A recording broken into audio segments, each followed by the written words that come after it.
three-time sports editor, former online and managing editor, and host of Talk That Talk, award-winning journalist Terrell Chatterbox. Welcome to it. Welcome to it. It is a little after 10 o'clock on a Thursday night, so you guys know what time it is. It is time for the Talk That Talk radio show.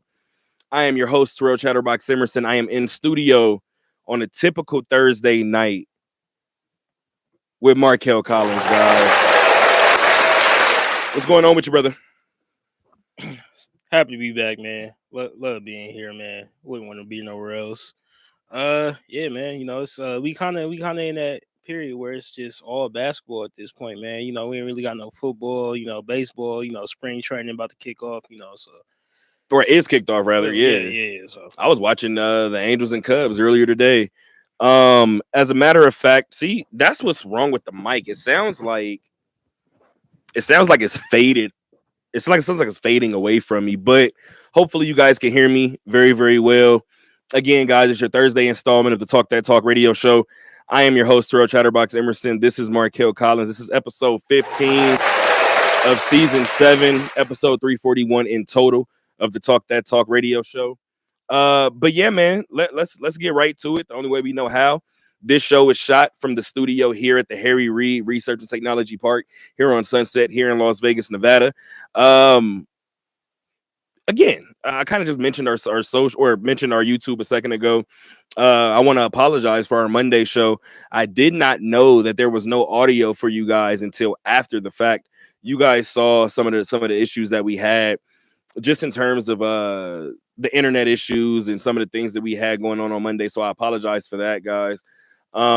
If you guys want to go ahead and stay up to date with all of our socials and everywhere you can catch a show and things of that nature, you guys can do that by going to YouTube, going to the search bar, typing in Talk That Talk radio show. Once again, you would go to the YouTube, go to the search bar, type in Talk That Talk radio show. It'll pretty much be the same across every platform. It'll be the same on Facebook. It'll be the same on Instagram, Apple Podcasts, Spotify. The one thing that will be different is our Twitter. Our Twitter is at Talk That Talk LV. Once again, guys, our Twitter is at Talk That Talk LV. But yeah, man, Kel, it's been a little bit since you've been able to kind of join us. I know that you were actually ready to go last week, I think it was. But yeah, man, like I said, it's good to have you back. You kind of just said a second ago that we're in that awkward stage because it's a lot of basketball, right? Would you believe it if I told you that I got 45 minutes on football? That's crazy, but I mean, I believe it though. I don't make the rules, dog. I mean, well, kind of. I mean, we got the draft coming up right now, so we definitely got that to look forward to. I should be super engaged right now, considering the fact the Titans got the first pick. Oh, you're gonna have to be engaged by the way that I'm about to draw this show up. Well, the way that I've drawn this show up, you have no choice. I just, I was, you know what? I'll wait. I was gonna let you live. I wasn't even gonna address it from the standpoint of, okay, how do you feel as a Titan fan? I didn't want to be that guy, right? But I did want to go prospect through prospect, or like from prospect to prospect. By default, I guess she'll tell me where you're leaning, where you're landing. But yeah, man, let's get to my mom's tip in and let's get right to the show. The only way we know how. My mom's tip in today is, where's it at? My mom's tip in today is easier to build strong children than to repair broken men. It's easier to build strong children than to repair broken men. I'm gonna be honest. I read this tip in. It spoke to me. I don't know where it's applicable, but I'm sure I'll find somewhere. Deal? Yeah. Sounds like a deal. I guess we'll get started with the show, or with the show kind of that just wrapped up earlier tonight, because the Knights picked up another win since returning from the Four Nations All-Star break. 5 goals in the first period for Vegas. Ultimately, they get a 7-5 victory over Chicago. I'm gonna be honest. I don't know.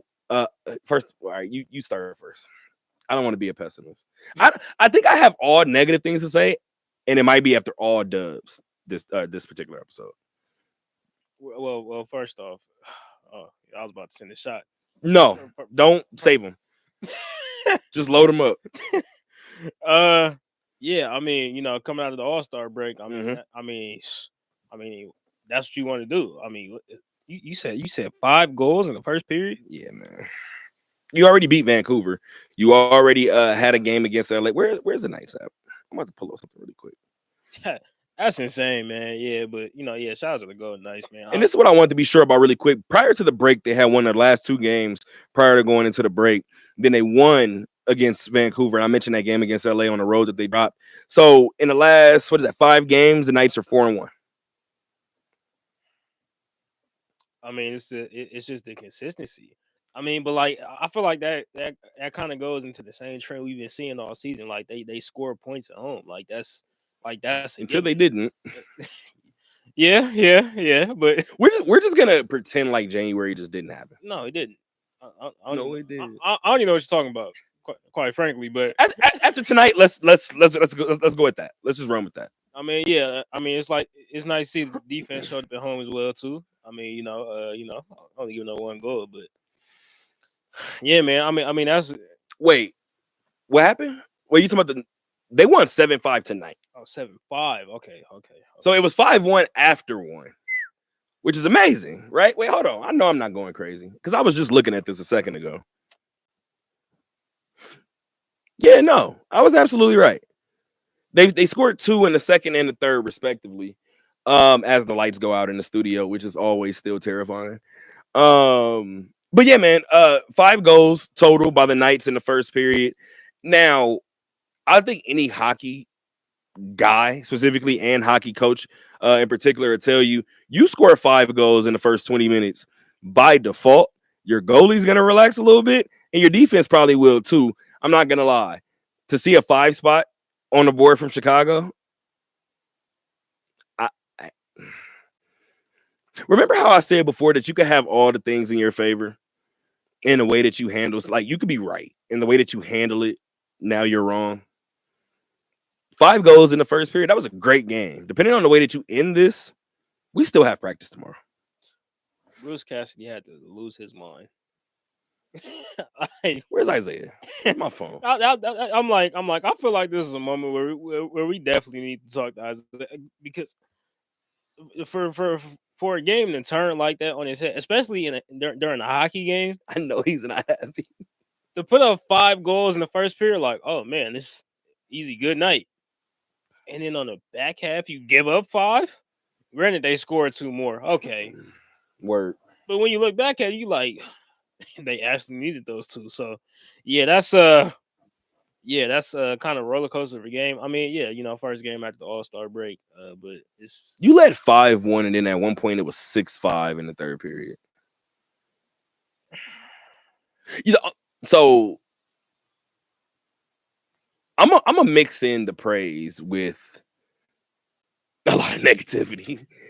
I'm a round of applause for Tomas Hertl for continuing to be just a juggernaut in this offense. Again, the numbers changed obviously, but when Keegan Colasar scores, this team wins. He scored 2 tonight. Ivan Barbashev scored 2 as well, including the insurance goal at the end of the game to make it 7-5. That was his, as I mentioned before, that was his second goal of the night. When you get, and I should mention Brett Howden. Brett Howden had 3 assists as well. I'm over here flipping the damn pen all around the table. Obviously that matters for this group, but long story a little less long. If you're Bruce Cassidy, let's say that you were going to give the guys a day off. He might not have. Who knows? But let's just say he was going to give the guys a day off. Maybe he's not going to do it now. But all in all, especially at a time like this when you're hitting that stretch run, that final mile before you get to the postseason, you want your guys feeling good about themselves, right? So even though I'm going to get on their ass about why the hell is it 7-5 when we have a 5-1 lead, you play defense, you win. Like you said, we don't even need the insurance goals at the end of the game if you take care of business. We win this game 5-3, we walk away. It's 7-5 By the way, I kind of want to know what the over/under was on this game a little bit now, but not that it probably matters at this point. Whoever took the under is ripping their hair out. In the first period, Yeah. for sure. Yeah. I want to know what it is. There's somebody down at the Circa, one of those casinos down there, just at the sports book screaming. But Nope. Do me a favor. Figure out something to talk about because I want to find this. yeah, Actually, because I'm so serious about this thing right now. Because that's 12 goals. I don't even think they had 6 on the. I want to know what. You know what? But you know what? Let me see if I can figure this out. it's got First me. time they played, it was 5-3 Chicago. So that's 8 total goals. I still don't think they had the number at 6.5. I could be wrong, but let's just say they had it at 6.5. You damn near doubled it. I wonder what the highest points total in the NHL game is. I'm sure we can Google that. You can Google that. Because For now, because like I said before, for Bruce Cassidy, sure, you want to get on them for the way that this game may have turned out ultimately. However, you got the win. You did what mattered most, right? And when I mentioned before, when you go through that rough January, you have a rough start to February, and then you ultimately win 4 of 5 during the stretch, especially in the thick of things with that Four Nations break in the middle. You gotta obviously pat yourself on the back a little bit. This Knights team, as of right now, is 35-18-6 on the year. They are in first place in the Pacific Division. They have 76 points on the year. They are 4 points ahead of Edmonton and 6 points ahead of LA.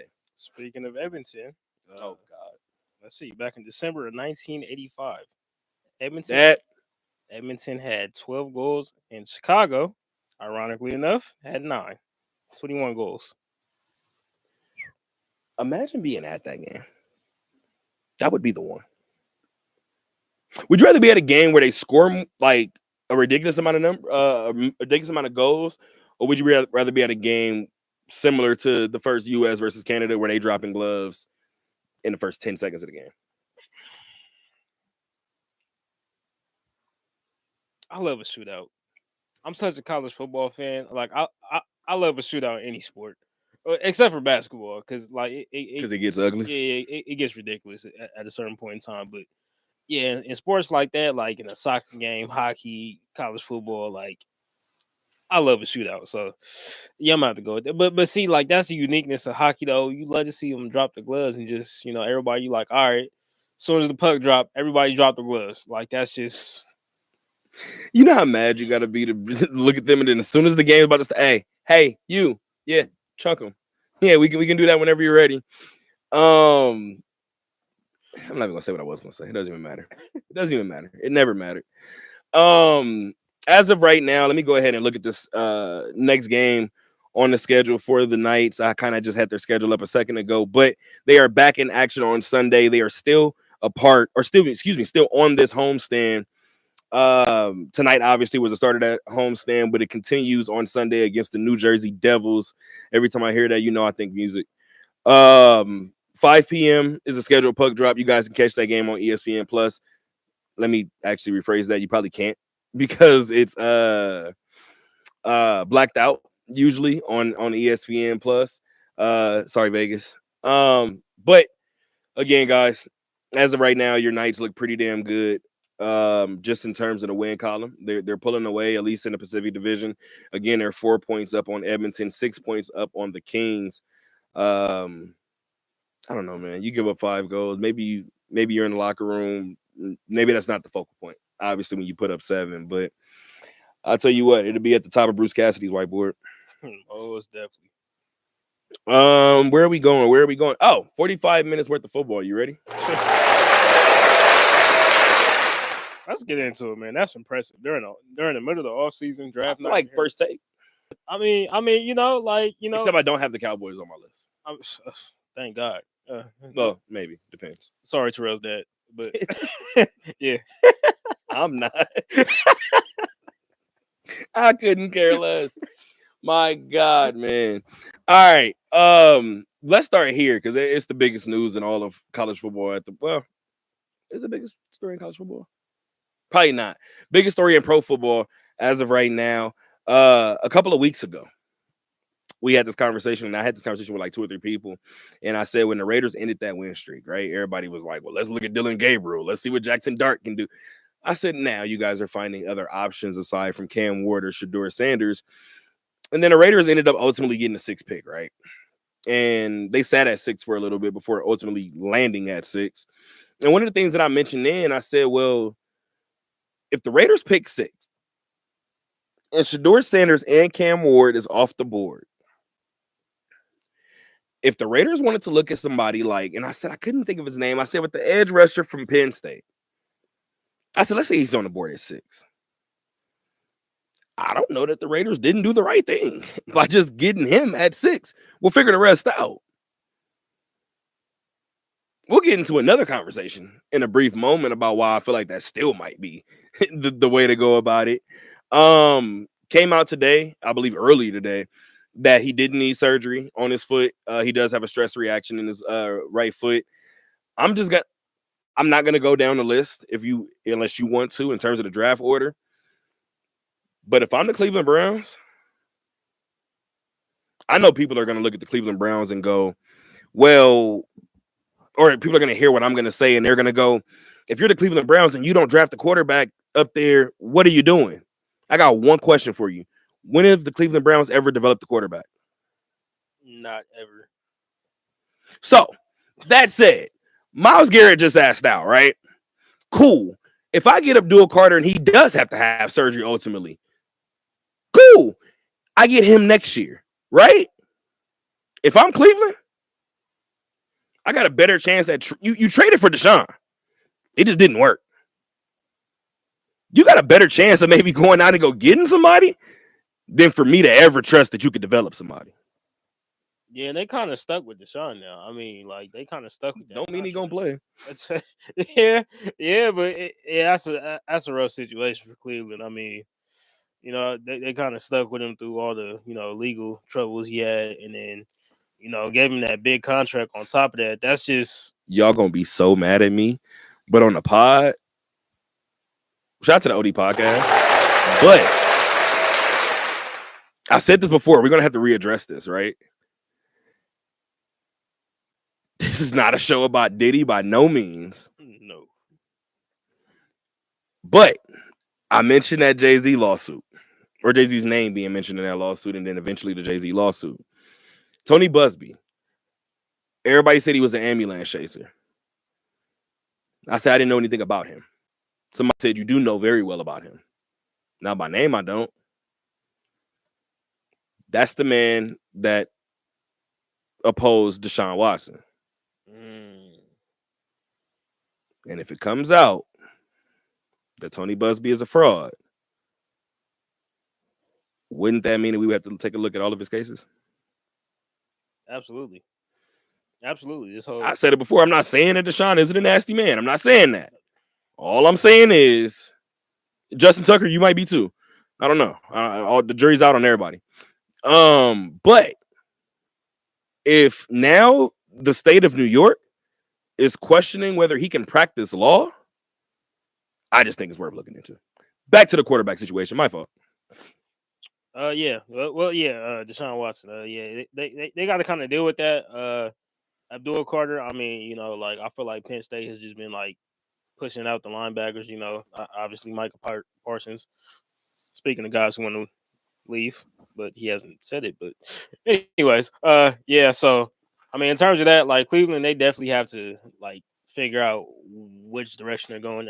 It feels like we're always having this conversation with Cleveland, like anyways. But at this point, I'm like, you're kind of stuck with Deshaun. Like, if nothing else, you're gonna have to take that cap hit anyways. Mm-hmm. So I'm like, you might. That's gonna happen. Yeah. So I'm like, you might as well at least go and see what you can get out of him next year. I mean, you guys. I mean, they dealt with a lot of injuries this past season. Let me not say that. Maybe they wanted the cap hit. They're gonna trade him. That's what I'm trying to figure out. So I think a restructuring of his deal is going to happen. See, because you're not going to sit that contract on the bench. No. So I could see a situation where it gets restructured and a team is thirsty enough to trade in that scenario. Knock on wood. I don't want it to happen, right? Knock on wood. What if Dak Prescott goes down again? What if it's early? What if it's in the preseason? Knocking on wood like a motherfucker. Sorry, guys. I'm just saying. So, Dak. Let's say New Orleans gives it another run with Derek Carr. Let's say Derek Carr goes down. Let's say they don't give it another run with Derek Carr and it's Spencer Rattler. What if it's one of those situations where it's like, hey, we get another dude in here who can play quarterback and can be competent? We don't know what could happen. If you restructure the contract, I feel like everything is on the table. So if you restructure the contract, you're saving yourself some money, right? So let's just say you did want to take that cap hit for just cutting them. You've already kind of given that money back to yourself, similar to the Pat Riley, Jimmy Butler situation. Hopefully that makes sense. Yeah, no, it does make sense. I mean, I don't know if it matters. Even with that, like, yeah. So I'm like, it's already a loss for Cleveland either way. Oh no! So was that the question? Oh no. Because if that's the question, and the ship is sailed, it's yeah. So like, and that's how you know you're a bad organization. Yeah, so like for me, my thing is just like what exactly does Cleveland want to do? Like how do they want to go about taking this L? Because either first off, your best player Myles Garrett wants to leave, so either you trade him now, make the team better, so you don't want to leave, or he leaves for nothing. You know, I just realized. Sorry, guys. I believe really quick. We're gonna let you get back to the point because I'm not stopping this, but I believe that we are going live from the podcast page. I'm almost positive. But anyway, there goes that. We'll get it moved over. We'll get some stuff changed. Don't worry about it, guys. Yeah, but back to the point. Out of all those three things, I don't think number 2 is happening. I don't think the team's gonna get better. So either you watch for nothing or you trade him. All right, best player, bad situation. So yeah, in terms of getting Abdul Carter, if he slips down to you guys, yeah, go ahead, grab him. But same time, like people are like, hey, yeah, you need a quarterback, go ahead, draft Shador if he's there, go ahead, draft Cam if he's there. What if they're not? Then what? Did anybody have an answer for that? I mean, at the end of the day, I feel like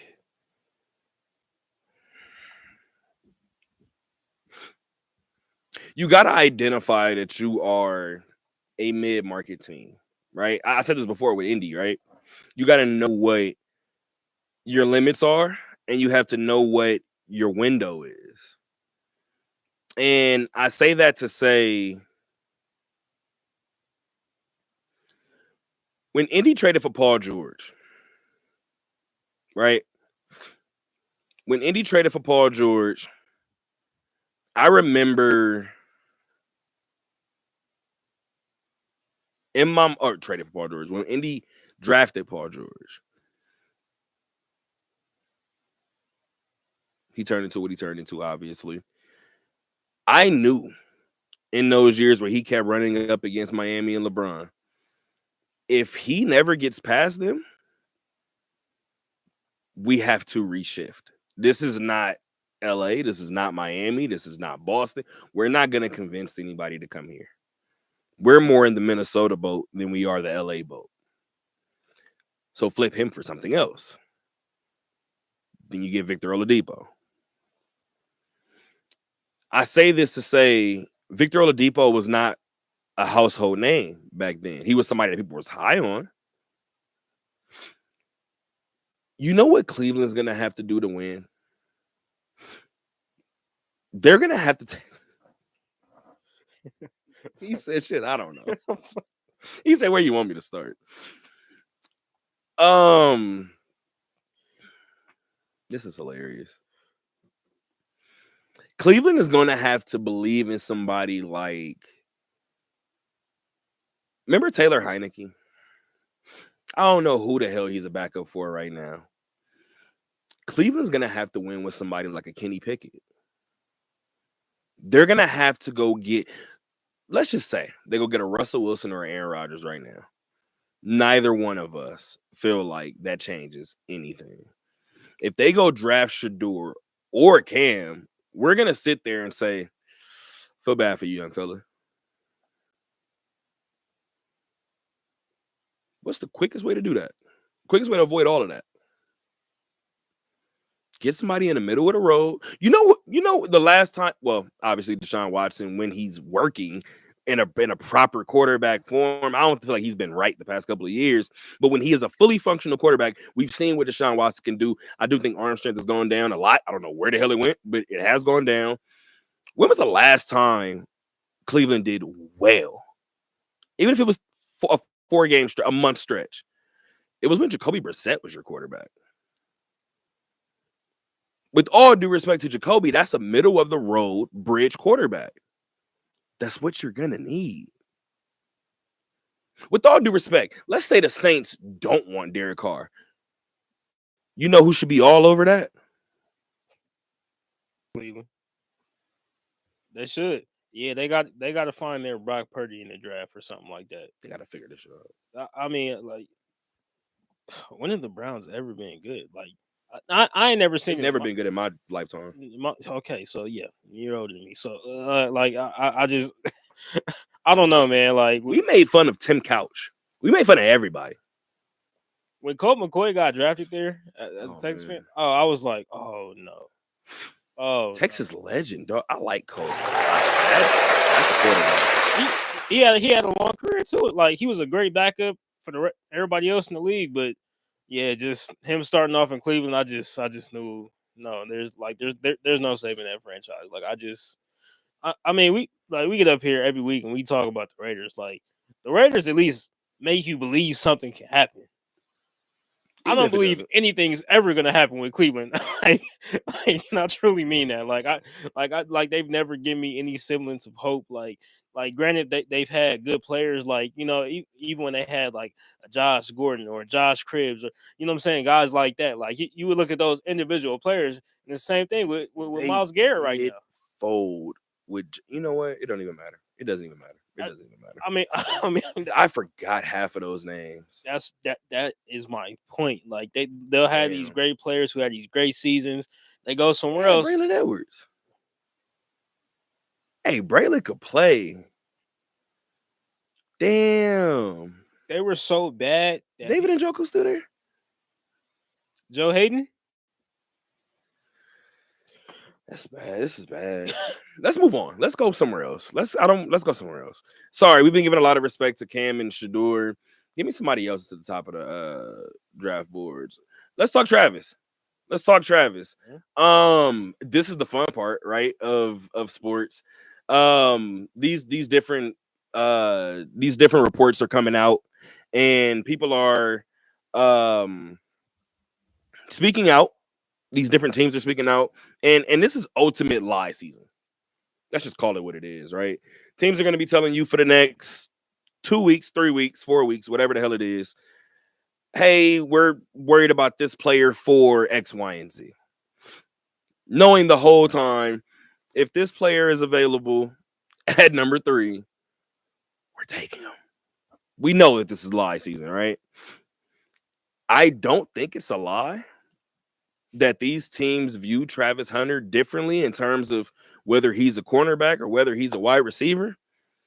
You know what I also think is true? While that is still true, no matter where he goes, he's going to be used on both sides of the ball. Absolutely. You got to see. If nothing else, you got to see. Like if you got him in a corner, he's gonna take 2 receptions. Two. At the very least, he's gonna run 2 routes. Will he get the ball? I don't know.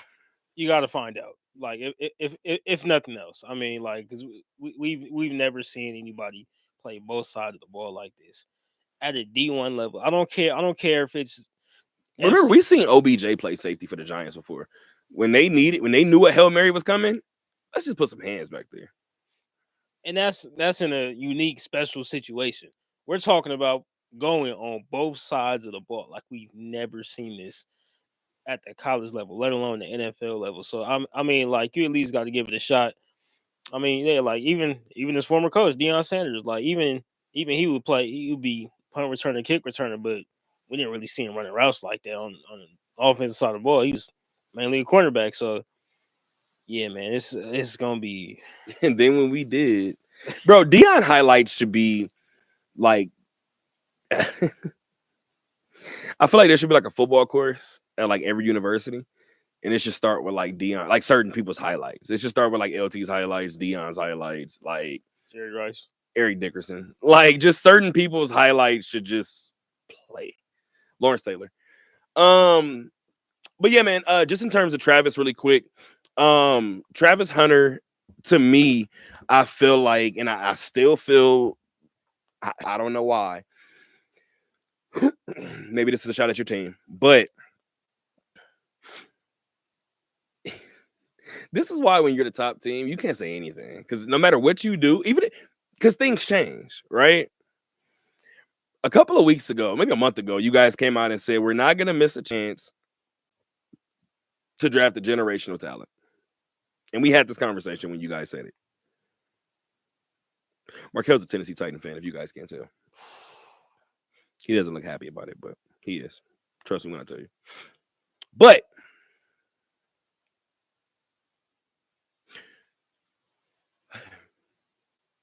I don't want to be this guy. But not trying to not trying to knock either one of these guys, but let's just say you guys draft Abdul Carter, who you guys know I've been high on for a while, and he doesn't pan out to be that. Travis will. Let's say you guys draft Travis. He might not turn out to be that. Abdul might. I just feel like the way that you guys put that target on your back, we're not going to miss the chance to draft a generational player. Watch what y'all do. I remember when Reggie was coming out, when Reggie Bush was coming out, I remember being so high on Reggie, obviously, right? Being an SC fan. My brother used to say it, and my brother was like, when he get hit at that level, we gonna see. I said, you know what? You're probably right. I mentioned Michael Huff not too long ago. I was big on Michael Huff. Mario Williams was the number 1 pick that year. Go back, with all due respect to Reggie in college, right? Go back and watch those highlights one more time. One of those guys looked NFL ready. I may be circling back to Abdul Carter. I was in a bar today, and I looked up, and somebody was like, Abdul Carter is sliding down people's draft board. I shrugged. Couldn't be me. I don't care. With all due respect, we say it a lot in terms of football. Travis, you're going to have to learn, especially if you're learning both sides of the ball. You're going to have a lot to go through. We already know what Cam and Shedeur is walking into, right? What's Abdul's job? See ball, hit ball, still, right? I told somebody today, I was pouring somebody's they drink. I was like, you know what's funny? He was like, what? I said, they could tell me today he could have surgery tomorrow. I'm drafting the day after. I don't care. I will put this kid on layaway, dog. And if this is one of the situations that I'm wrong about, cool. That's one of them situations just in terms of what you have to risk versus reward. I kind of see where I lay. You can add more to Travis if you want to really quick. I mean, yeah, Travis. For me with the skill players, I feel like one thing with Tennessee, like we're very good in that department in terms of development skill players. But I just had to sit there and watch AJ Brown win the Super Bowl. I've seen us waste Chris Johnson's time. I just had to watch Derrick Henry run over everybody along with Lamar all season. Y'all wasted Malik Willis's time. And then he fried us. Oh man. Oh, this is a rough life to live. I just want to see the Titans win the Super Bowl in my lifetime, but I highly doubt that. Don't make Eddie George coming back? Don't make that face. Okay, my bad. I'll stop. Yeah, but Javon Curse got a son that play, right?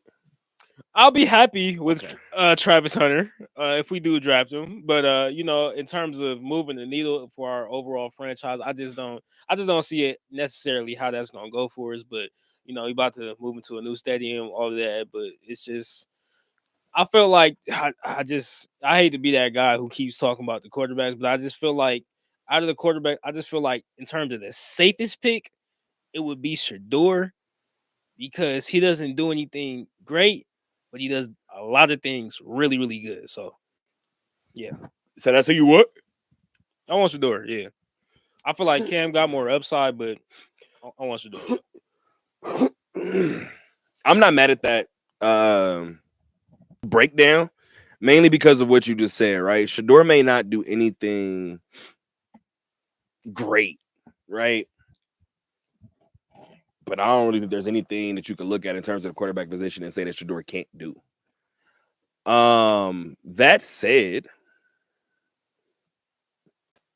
we've talked ad nauseum about Shador and Cam. What's the best fit for Shador?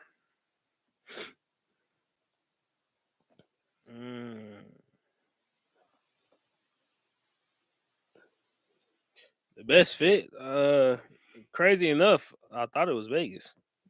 Thought? You still think? I'll say so, just because I feel like he fits the culture of like what the Raiders would be.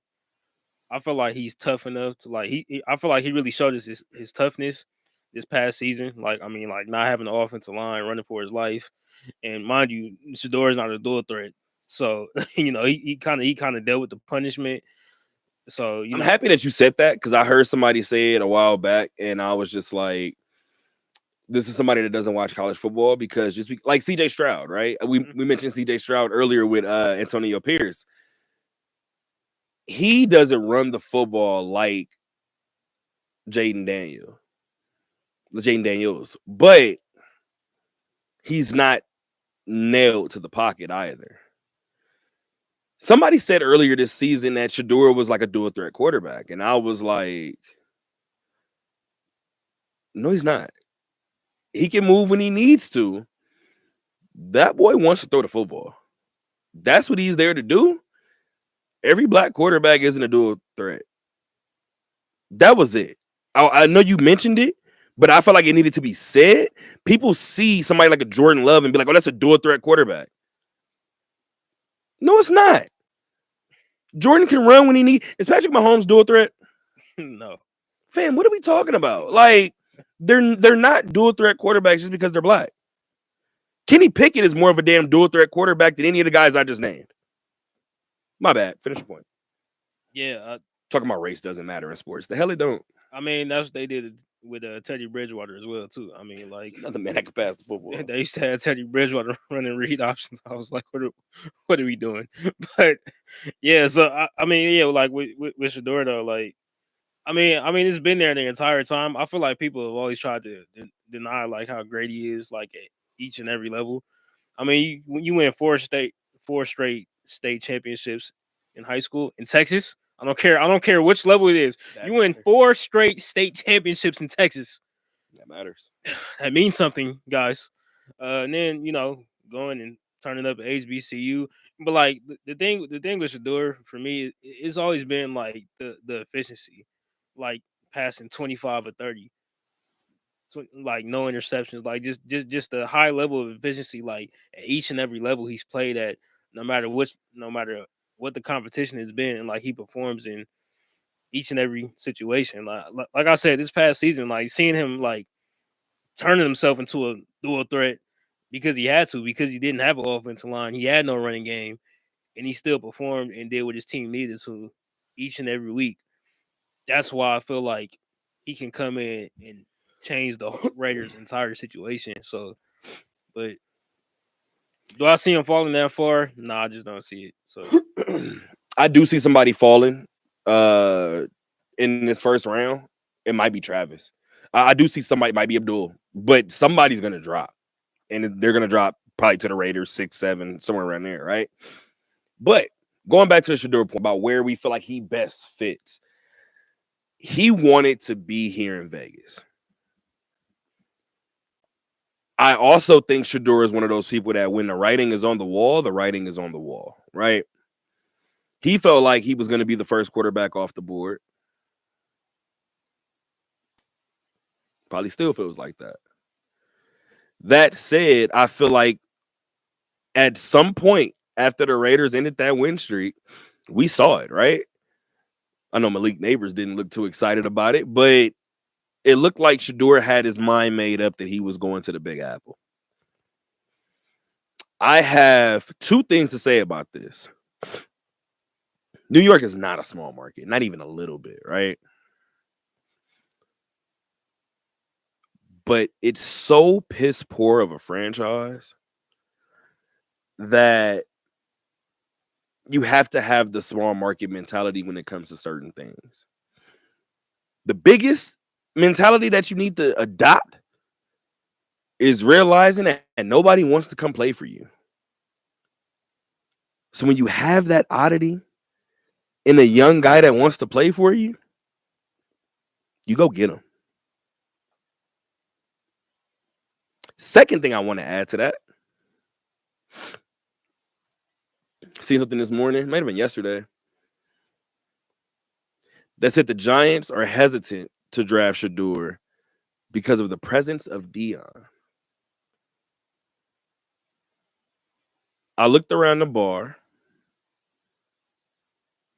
and I said, leave it to the New York Giants to not draft this kid because of a dumbass reason like that one.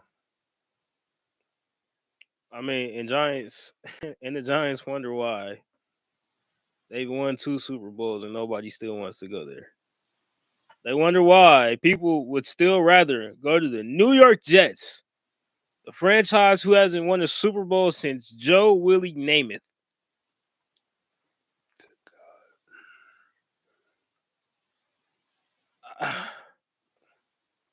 I mean, you guys have had, some would say, Hall of Fame players. Eli, all right, I guess, but I'm not really going. But okay, Please relax. we'll give it to Eli. Odell. I mean, are we talking about just in general?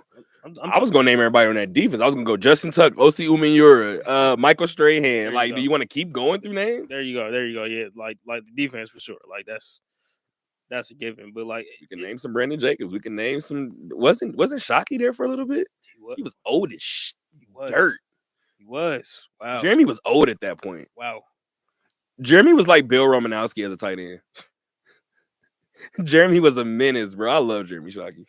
Yeah, but like I mean that's just the Giants, man. Like I don't expect nothing less from them at this point because they just, I mean, even when they won those 2 Super Bowls, like they snuck in at the wild card. And I watched the second one and was like, the whole time I was like, Eli got hot at the right time 2 times in his career.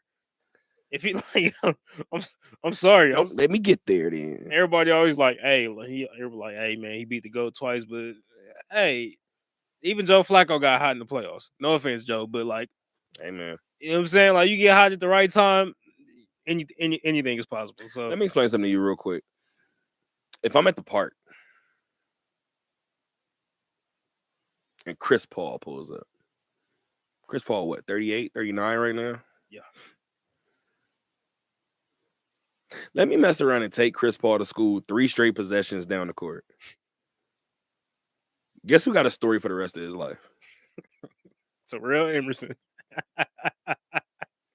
I'm leading with that story.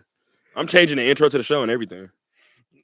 Nah, yeah, most definitely. Like that. Like we would definitely look at Eli totally different. We would look at him like Phillip Rivers. Oh, 100%. If he didn't get hot, like 100%, we would most definitely look at him like Phillip Rivers. Probably even worse. Like a little bit worse because Phillip put up numbers. Yeah. Phillip put up way better numbers. Played on better teams. Like the whole 9. So I mean, yeah. That's a tough one for real. So I mean, yeah, like the Giants stuff. I mean, with the whole Shedeur situation. You want to argue? Let's do it. Because now that I think about it, Will Despard brought this up, and this is Will's fault. He said it was a tweet. I told him he shouldn't have brought it to the show. The It's gonna piss me off all over again. He said that he felt like this, especially if he won the Super Bowl, talking about Saquon, he was saying that he felt like this Saquon move to the Eagles made him like a surefire Hall of Famer, the same way that Drew Brees moved from the Chargers to the Saints made him. How do you feel about that? About that statement? I feel like he went to Hall of Fame with the Giants. So we're not gonna argue. Me and Will got into a full-blown argument about that. Because I think where he didn't understand it from my perspective was, I don't think, with all due respect to Drew Brees, I don't think we're accounting for how bad he was in San Diego. Yeah. And he was like, same thing with Saquon. Pause. I said, and I'm here. I said, I watched Drew in San Diego, but I was young, right? I said, I'll do this one solid after the show. I will call my dad and make sure I'm not tripping. I just want to know, in 02, 03, 04, whatever the hell it was, were any of you guys looking at Drew Brees and going, there's something there? Probably not. We all saw Saquon on them tired ass Giant teams and was like, but that boy 26. We didn't do that with Drew. That's a big difference for me. If you go back and piss me off, dog, we had a full 30-minute little back and forth during the show. It was a great piece of content, right? He pissed me off so bad, I pulled up Drew's numbers. And I said, you're going to make me disrespect Drew, and I don't want to. With all due respect, when Drew Brees got, reason how I noticed, because my brother was a was a 5'10" quarterback. One of the conversations that we had when we were growing up, we kept talking about how the New Orleans Saints built their offense for Drew. Drew said early on, he told them, hey, love you guys, but as soon as you hike the ball and you stand straight up, I can't see. So if you ever look at the Saints pass protection, it spreads out because Drew has to see in between them because Drew can't see over them. So no disrespect to Drew, but you went to a situation that also catered to you, which is perfect, right? Became one of the greatest quarterbacks of our generation. We went back and looked at them San Diego stats. They was real Eli-esque. About 2-to-1 touchdown to interception ratio. He was Eli without the rings in San Diego. I didn't even know who Drew Brees was until he got to the Saints. Like I was young at the time. I knew once that shoulder injury happened. Yeah. I was young at the time. I didn't know who he was. Like I knew about Phillip Rivers before him. So I mean, that's just yeah. So yeah, man. Cam Ward is the last one after you finish your Shedeur point. I mean, yeah, Shedeur. Like I said, I want the Titans to get him. I feel like for us getting him, I feel like in terms of that, y'all gonna end up with Aaron Rodgers. Oh God. Oh my God, no! Please don't. Y'all gonna end up with Aaron. I'm telling you something. Don't do it. Telling me something. We just all I know is we can't go back out there with mayonnaise, man. Yeah. So in turn, like with Shedeur, I feel like Tennessee would just. I hate that y'all made him famous. I hate it too. When every time I gotta see that mayonnaise commercial come on my television. Oh my God! I want to punch the TV. I blame him for the Duke's Mayo Bowl. Oh my God! I blame everybody for that. By the way, I just want to, and hey, whatever, don't care. Call me what you want. Sponsors, I love you. I'm pretty sure every head coach that has won the Duke's Mayo Bowl has been white. Every time it happens, I tweet, the jokes write themselves. Shit is hilarious, bro. I think a black coach will win it and be like, don't pour that on me. Are you nuts? Whatsoever. Are you crazy? Yeah, man. It's just, yeah, Shedeur, I feel like we would be the right situation for him simply because he wouldn't have no distractions in Nashville. Don't laugh. Oh, that's not true. Some of the stories that I didn't heard, that's not true about Nashville. I mean, Nashville is a white Atlanta, but you know what I'm saying? Like, You know what I'm saying? But like, I'm just like, What's Carrie Underwood on the I'm What just, is happening? we just got to keep him away from. It's hot. We got to keep him in Nashville I gotta get out of here. and away from Memphis because Ja Morant is out there. So we keep him away from Memphis, away from Ja. We gonna be just fine. But I mean, yeah, like I said, man, I just feel like Oh my lord. it won't be as many distractions. Like I said, like if he came out here, there's plenty of distractions out here. Said Nashville is white Atlanta. So My lord, bro. I Yeah, wish man. this was a pod. It's the energy. It's the fact that we went live from the podcast. That's why. That's why this show is going the way that it's going. All right, Cam Ward, get the show back on the thing. Jeez Louise. Cam Ward. I mean, yeah, the reason I gotta go to Nashville. like I didn't heard too many positive stories. the only reason I wouldn't want Cam Ward, like I feel like this is gonna haunt him for quite some time. Like especially if he doesn't play like well his rookie season, like that bowl game was not a good look. It was not a good look. Go out, get the record first half. You coming out hot too. Team is killing. And then when he didn't play the second half because I missed the start of the second half, I was like, oh, he must have got hurt or something. Like, oh, that sucked. And then later on, like, I finished watching the game and all that, and like they kept talking about like, will he come back for this last drive? I'm like, why would he come back hurt? Mind you, I'm still like lost, confused.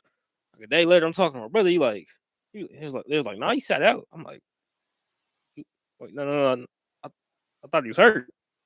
No, he got the record and then sat out. I understand it's a new era of college football. I understand he got an NFL future in front of him. But dude, if you're gonna play the first half, play the whole game. Play the whole game. I don't care. I don't care about NIL. I don't care about money or NFL future. Either don't play in the ball game or play the whole game.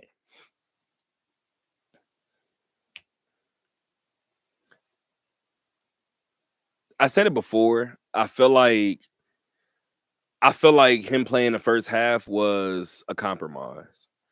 I feel like I don't know him, right? I feel like he wanted to play the full game. And I feel like people got in his ear and was like, this is the Pop-Tarts Bowl. You don't need to go out there and play. And I could see him being like, I'm going to play. And I could see that kind of being the middle ground. I'm going to be completely honest. I had this conversation with Mike Hughes. He hit me that night pissed. He was hot. He said I couldn't be a teammate. Like we would have fought in the locker room at halftime. What you start for? If this is what you was going to do. And I told him from that perspective, I don't think you would even be that mad because I want to play the whole game. They won't let me. So then I understand kind of your point. That was the point that I said before too. Worst person in that situation is the backup quarterback. I'm watching you play for 30 minutes and now the game is on me though. I would have been pissed if I was the backup.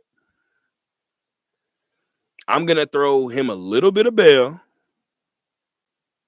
and say that young man wanted to play the game. And they said, you're going to be a top 5 pick. You should probably play half of this game. Even with that, that's a bad look for Miami from that perspective. Yeah, from that perspective too. So I mean, have a conversation about them. It's just that was just a bad situation all around. Like obviously, like the arm talent, Cam Ward, like Heisman finalist, like all the awards, like you can't deny the talent. But like seeing a situation like that, that's gonna rub a lot of teams the wrong way, and that's going and like especially coming into the league too, like. These grown men in the locker room, they're gonna look at you kind of funny, like, all right, like when things get a little tough, like what you gonna do in certain situations. And I feel like Cam is showing a lot of leadership qualities the way he came and led that Miami team. I'm talking about major comebacks when the team is just failing all around. Like that team would have stunk without him. Absolutely, like he just you talk about certain guys having that switch, like Cam has that switch. He can just turn it on like when he really needs to. I feel like most of the time he tries to play within the offense, but when it's time for him to put on that cape and be Superman, he can absolutely do that. So whichever team gets him, they're gonna be lucky to have him. But no, you can go back to your point. I just got a breaking news quote really quick. Shouldn't say breaking news, but it is like a live quote. We have something from Bruce Cassidy. You're going to have games like this where defensively you're not where you want to be, or you don't get the stops that you want. But at least we're in the win column. We won't overlook that.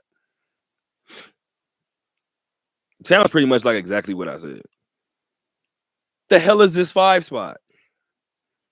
Y'all better clean it up. Y'all know damn well we can't go into the postseason playing like this. Go in, guys. All right, back to the camera word point. A win is a win. Bro, Bruce is a dog, bro. I would play for Bruce. I would run through a wall for Bruce. 100%. Most definitely. Bruce and Lindy, those are the two. Oh, yeah. We'll get to Lindy. Yeah, closer than you think. Maybe 30 minutes from now, we'll get to Lindy.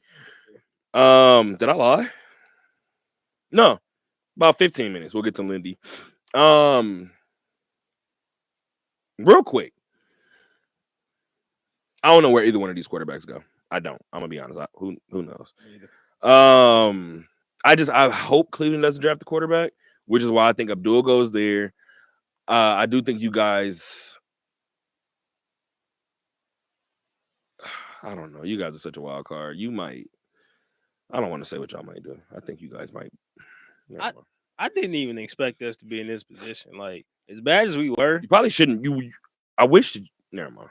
Do you wish you were number 2 instead? Kinda. I feel like this is one of them drafts. I would rather not be number 1. Kinda, yeah.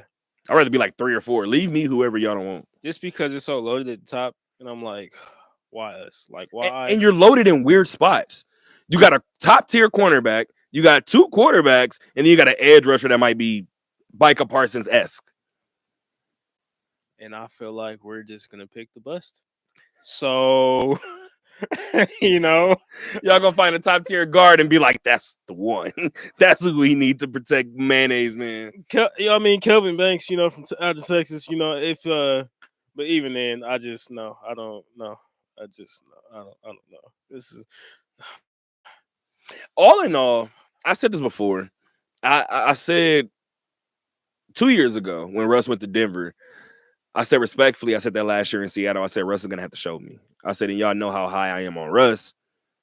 I also like to believe that I do my job well. So I was like, you got to show me still. Russ stunk it up in Denver, right? Excuse me. He goes to Pittsburgh, and I say, if there's any situation for you to unstink it up, it's Pittsburgh. And then he didn't stink it up until he stunk it up, right? I still think Russ can play. I looked at Vegas and I was like,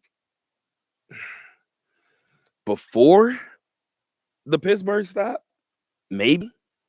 Because maybe that Denver stop, you can see Sean Payton didn't care for him. And it was early on, right? Cool. And then I'm sitting there and I'm like, but the Raiders still might need somebody. They're probably going to need somebody, right?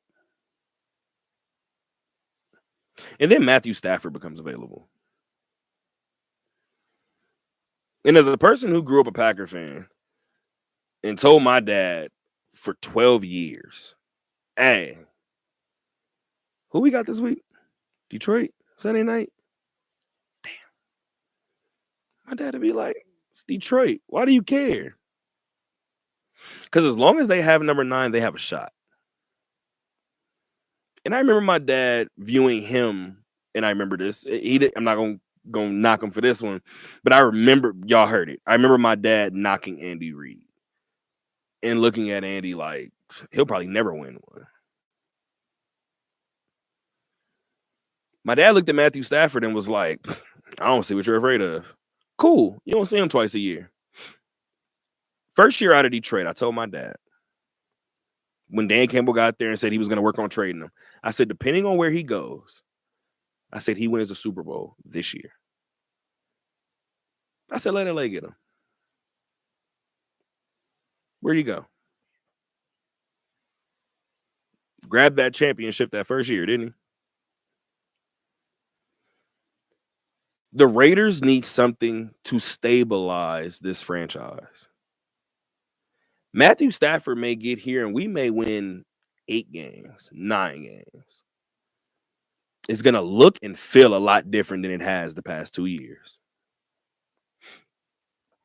Matt Stafford, I recently, I don't know if it was a player, I heard somebody recently say, like, he'll give you 3 straight games where you think he's like the greatest quarterback ever, and he'll put up a stinker here and there in history. And he'll make it look good.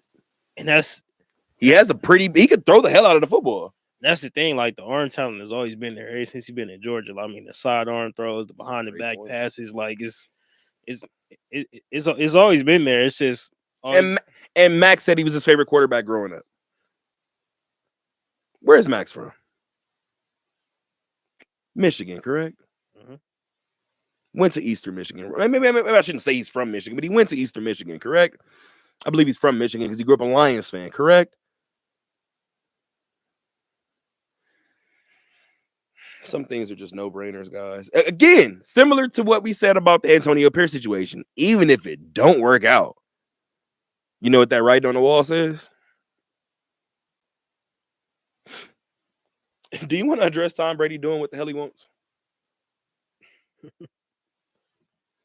Shout out to Jordan Schultz. I'm shouting him out first because Jordan follows me on Twitter. So shout out to my guy, Jordan. Jordan Schultz and Ian Rappaport got into it today at a Starbucks, allegedly. Jordan reported that Brady was entertaining Matthew Stafford at a resort in Montana. They were skiing. Ian Rappaport said that it was purely coincidental. They both have a home out there. I won't get into reporter beef too much at this present moment, but here in Vegas is what I'll say. They're in Indianapolis, right? And apparently this meeting was in Montana, so who the hell knows? But here in Vegas, I thought that was the worst kept secret.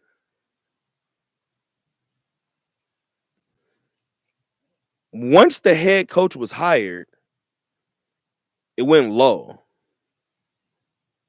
We've heard names get bounced around, and they died quickly. Deshaun Watson got floated for all of half a second. Nobody said anything. What about a reunion with Russ? And I said it as soon as everybody mentioned it and was like, considering the way that Seattle run ended, I don't see that happening. That died pretty quick, right? I don't know that Aaron Rodgers can't be a thing. Do I think that's the... Now, I hate to say it. I know nobody would have suspected this 5 years ago. But if the Raiders have to choose between Matthew Stafford and Aaron Rodgers, today, the answer is Matthew Stafford. Most definitely. I mean, that whole Tom Brady, Matthew Stafford situation, 2 guys who signed $100 million contracts in the middle of Montana in a secluded area. Shocker. So surprising. Millionaires hang out with each other who both played in the NFL and played the same position. Shocker. Now, granted, he's Tom Brady. He gets what he wants most of the time. Except for Ben Johnson. What does that say? You know what? No, I'm not going to do that. I'm not going to do that. Yeah, but Tom. It says that you don't have a Caleb Williams. That's what it says. Jesus Christ! How you know? Can I throw a name out there? Oh. Since we're talking, Teddy Bridgewater. Oh, no, Kirk Cousins. All right, I'm done. I'm sorry. Justin Fields. Seattle's not Seattle. Pittsburgh is not giving him up. If I'm Pittsburgh, especially because we're not going back to go get Russ, Justin, this is yours now. We said 1 year for you to learn under Russ. Let's see. because I was watching Justin Fields. I was watching the highlights from this season this morning, and I look back on it. I was Wild like, thing to start your morning with. I was getting the oil change. I was trying to kill some time. So, you know. Bored. I'm not judging. All right. Hate this show. Did you watch Jordan Love highlights? You should have did. Except when he's throwing the ball to the other team. I can't stand Packers fans, man. Y'all the worst. Y'all the worst, man. Oh, man. Oh man, but I You mean, focus on your draft board. I just feel like they should try and go get Justin. Like, what would they have to give up? I'm not sure. Antonio Pierce will be pissed sitting at home. Absolutely. But I feel like somebody's trying to go get Justin Fields, but at the same time, it's like, yeah, is Pittsburgh going to give up? But like for him, I feel like he feels kind of slighted at the same time too, because like when I went back and I was just watching, I'm like, did the team look different in terms of the traditional sense when Russ came back? Yeah, most definitely. But in terms of what Justin was becoming week in and week out, I was like, yeah, you build around that. Like, what do you? And I guess Pittsburgh believed that they had a team in place to win this season. Granted, they won 10 plus games, but at the same time, it's like, did you guys really, really believe that you were going to win a Super Bowl this year and compete for the title this year? Because if they truly believe that, I'm good with that. I'm fine with that. Come on, Pittsburgh? Yeah. If they truly, if they as a franchise organization, if they truly believe that, like, okay, we put Russ in there, we can really make a run at it, cool. But if you didn't believe that, which I would say most people outside of Pittsburgh didn't believe, why not leave Justin in there?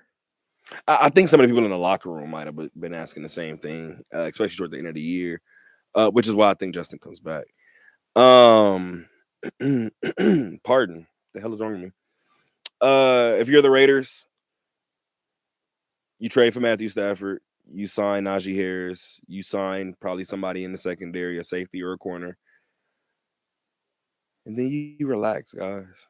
You wait for Max to come back healthy. You wait for Christian Wilkinson to come back healthy.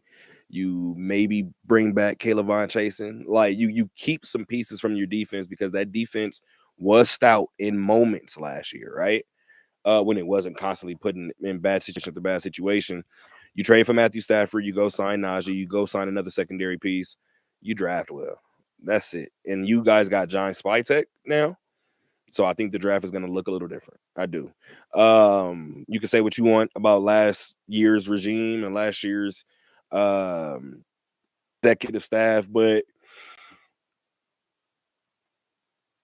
he hit. Tom Telesco hit on Brock Bowers, right? So I think we could be, maybe not in a generational sense, but we could be in store for another positive draft day for Vegas, or a couple draft days for Vegas. So I'm excited to see where that goes.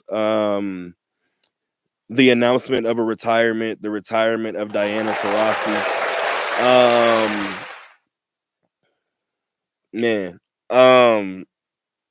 I'm gonna try to do this from the top of my head.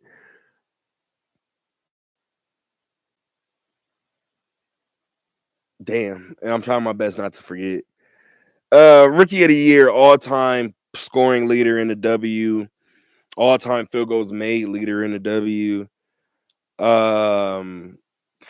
She has 5 Olympic gold medals.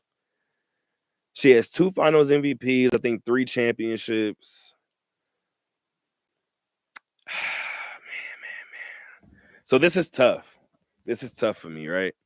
Because I tweeted this and I'm going to continue to tweet it because it's the truth. The WNBA's top 5 argument is way better than the NBA's. Period.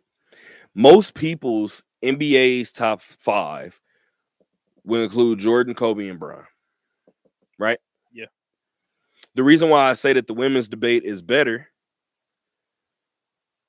who's the guaranteed name in the top 5 of the WNBA's GOATs? DT. Anybody else?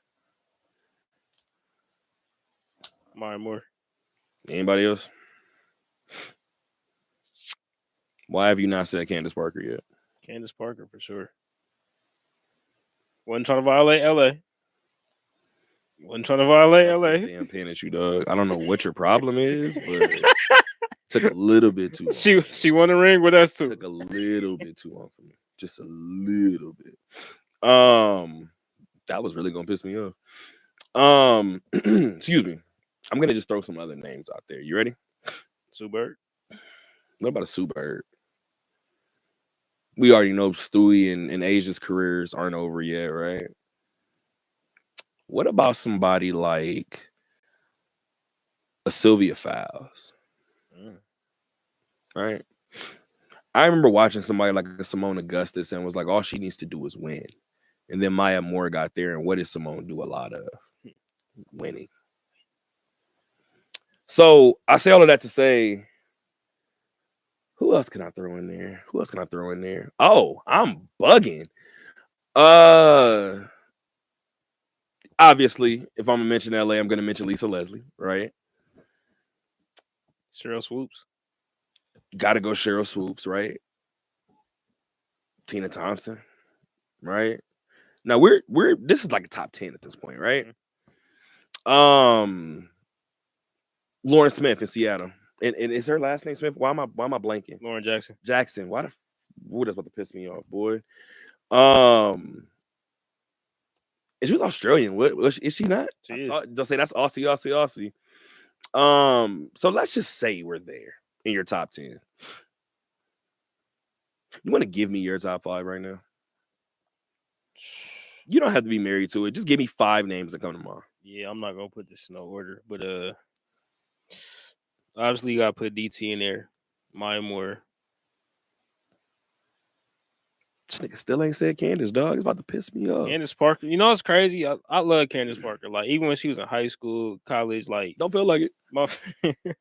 it's crazy because we just like Candace like just bigger than life, and like I feel like she kind of got ostracized like on the back half of her career, and like I feel like the media kind of like shunned her a little bit, so like we kind of like they kind of forced us to like forget about her and like not mention her in a lot of ways, especially because it took her so long to get her first ring, and like everybody kind of held that against her. Like, all right, like she was this phenom, rookie of the year, won in college, but like, when are you gonna win the ring? And she finally did it because she ran into the first or second greatest player of all time, Maya Moore. So like during her reign, So yeah, that was So definitely DT, Maya Moore, Candace Parker.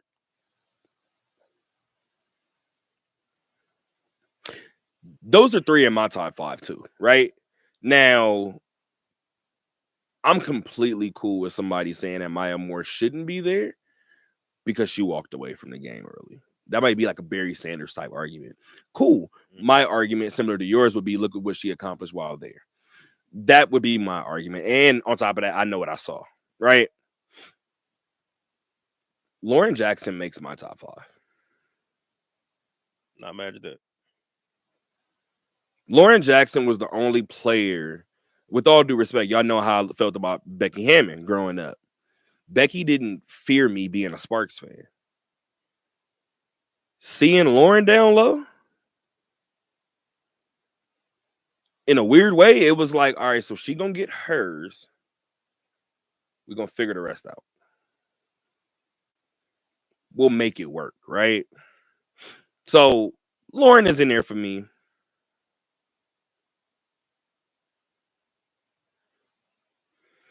And if I want to be a little spicy, I always look at Sue and Sylvia and I'm just like, which way do I go? For today's sake, I'll go Sue Bird, right? But I said all of that to say we can go outside right now and go ask 20 WNBA fans the exact same question, and I bet you we get 20 different answers. Most definitely. Because I throw Sue Bird in there just because, I mean, like. And then when it's all said and done, Asia will be in there, Stewie will be in there, DeWanna Bonner might be in there. DeWanna Bonner. Damn. Where does Elena Deladon go? We didn't even mention Tamika Catchings.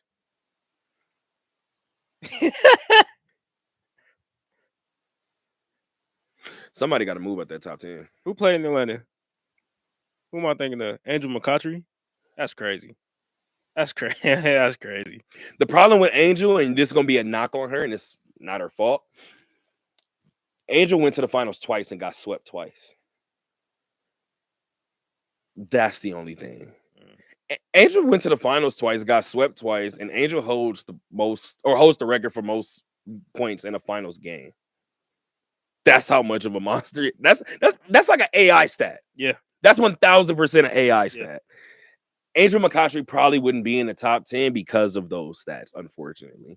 But I'm not mad at it. This is the argument that I feel like we need to have. I feel like with the NBA, your top 5, 6, 7, regardless of what order you have them in, they're in there, right?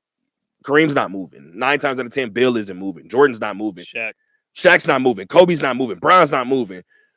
Keep in mind, too, out of everybody that I just named, y'all forget them all the time, but Tim Duncan is in there, guys. 5 times. 20 seasons and never had a losing one.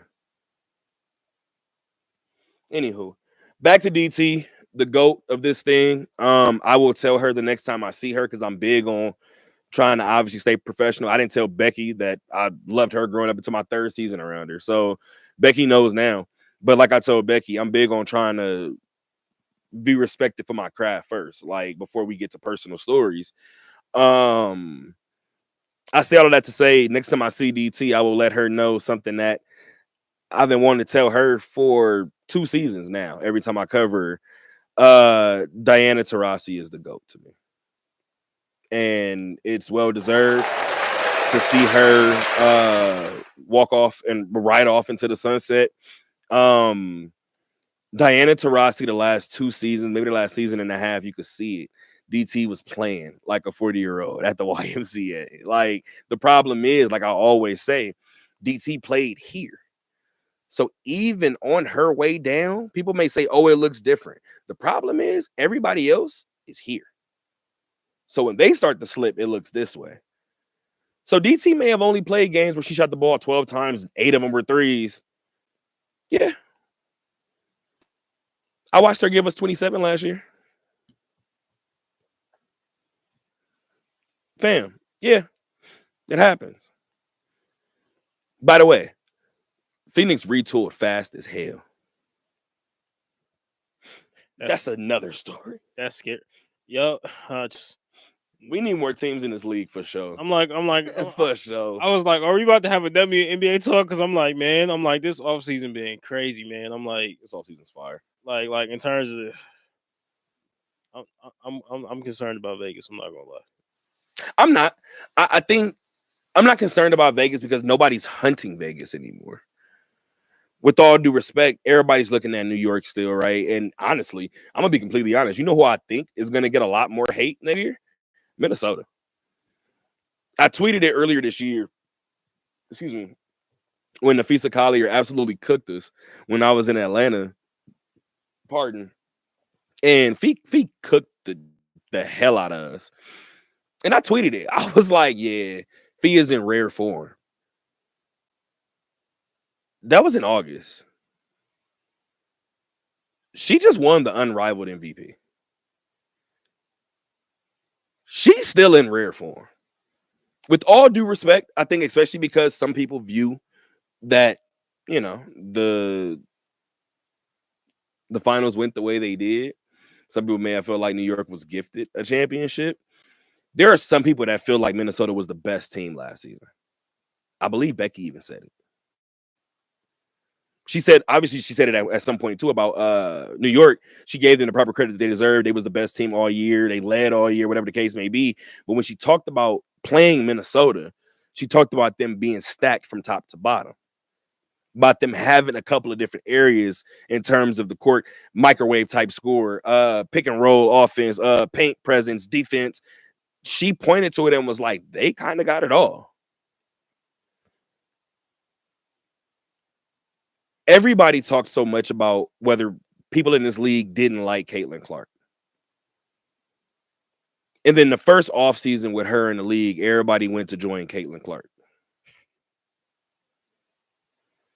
So I'm going to be completely honest. I got 3 teams that are turning heads and people are circling on the calendar before Vegas. I think it's New York. I think it's Minnesota. I think it's Indiana. All of those things go well for a Vegas team that has a pissed off A'ja Wilson. And a Jewel Lloyd. Hmm. And a Jewel Lloyd. I feel like Jewel Lloyd, I feel like she needed a fresh start. I mean, you know, Sue Bird retired, you know, Stewie left. She was kind of out there on the island. So I feel like she kind of needed a fresh start. And I feel like, granted, you know, you hate to see all that chemistry broken up, you know, with the departure of Kelsey. Like, we kind of knew behind the scenes that she was kind of, you know, getting ready to go anyway. So, I mean, like, I feel like it's good in terms of scoring. You know, of course, we still got, you know, the point guard, you know, playing with us as well too. You know, Jackie as well too. But my thing is, I just feel like in terms of all season, like that was a big move for us. But I feel like all the moves that other teams were making, I feel like they had more of a splash per se. You know, like I feel like, you know, Dallas really made some good moves. You know, like you just mentioned Indiana, they made some great moves as well too. Phoenix. Atlanta. Phoenix, like, you know, I feel like, you know, like overall, like the overall roster hauls were like way more impactful. But in terms of like talent and what we have already and like experience, you know, like, you know, Jules won a championship as well too. She's been in the top, just like, you know, just like A'ja and, you know, Chelsea as well too, and Jackie. So I feel like, you know, we're in a good position. But, you know, I just feel like, you know, losing Kelsey and who am I missing? Like K Martin, K Martin, Sydney Colson. We didn't lost a couple. Sydney, and I still ain't said her name. Why am I blanking? Alicia Clark. there we go. I'm like AC. I'm like, who? I'm just going through the roster. I'm like Tiffany too. We lost everybody. I got her face in my head. I'm like, yeah, Alicia Clark. I feel like that was a very, very big impact. Like, she was very critical to like the last championship we won. So like in more than one way, I feel so. But yeah, like it's gonna be interesting to see like where we go from here. Like who we draft, you know, right before the season starts as well too. So yeah. At this point, we'll see where it ends up. I guess now we got a couple basketball topics, and we'll get out of here. Oh, I guess my dad did text me. I don't know if he texted me during the show or not. He did send me the over under, I think, on the game. Let me see. Today was Chicago, right? What did we say over under was? Because it was 8 the first time. I said 6.5, right? Mm-hmm.